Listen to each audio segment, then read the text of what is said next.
Evening, Kathy Mortensen here. About the last line of the Lord's Prayer. Not everyone acknowledges this line. For example, the Catholic Church does not say this line. In my church, we said this line. For thine is the kingdom and the power and the glory forever and ever. Amen. So welcome this evening. This last line of the prayer is called the doxology. It didn't show up in Matthew's gospel in the Bible. But some scholars, and obviously other religions, add this line to the Lord's Prayer.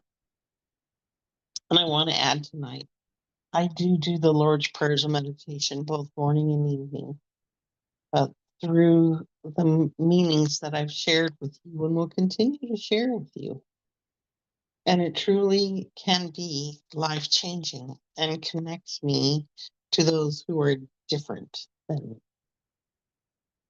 So, for thine is the kingdom, and according to Neil Douglas Clotes, who in his book Prayers of the Cosmos, and he shares some of the underlying Aramaic meanings of the words.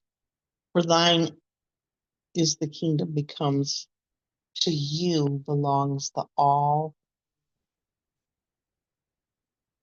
And this speaks to our oneness, that there's a source of all form and function beyond our hierarchical. So this line, for thine is the kingdom, affirms all of creation. And the power becomes, and the birth and sustenance of all living forms. When we could look at our power as our sustenance, and it's the same power as every living form has in the universe. So power is not control, it's a life force, that life force within you.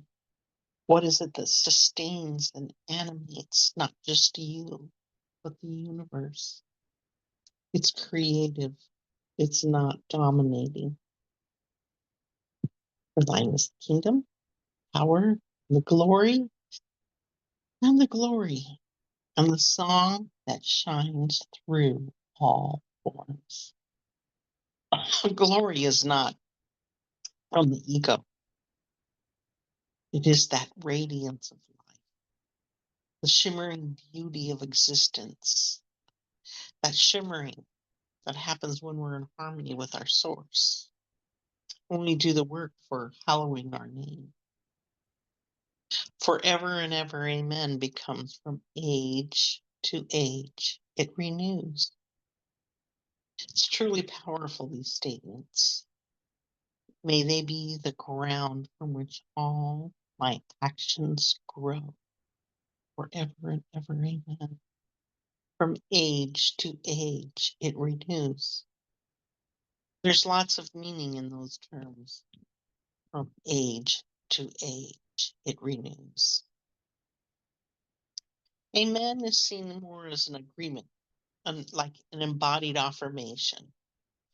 We're rooting our spiritual truth into our actions and our life path. So we're invited, this last line of the prayer, for those who say it, to view it as a grounding practice again, an affirmation of our relationship with one breath, with our birther.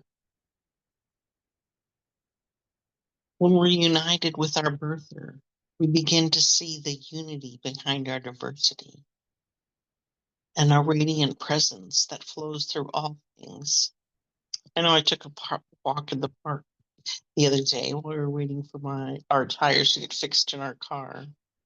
It was wonderful to be in the trees, and it's wonderful to be able to ride my bike again, to be out in the sunshine, out in the air, and to hear nature calling. I have friends who love plants, and I'm not very good with plants. Plants aren't my calling, but they do call to me, And I love being underneath the trees or by the water. That's what helps me recognize that sacred, the sacred that flows through all of us and all living things.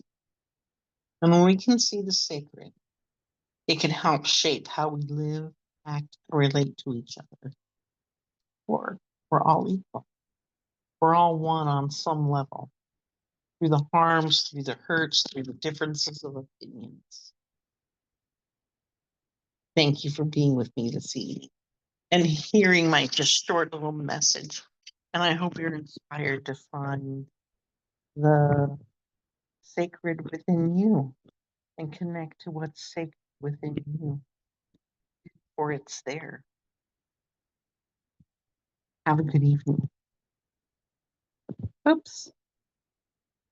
I'm struggling tonight, but I got it done.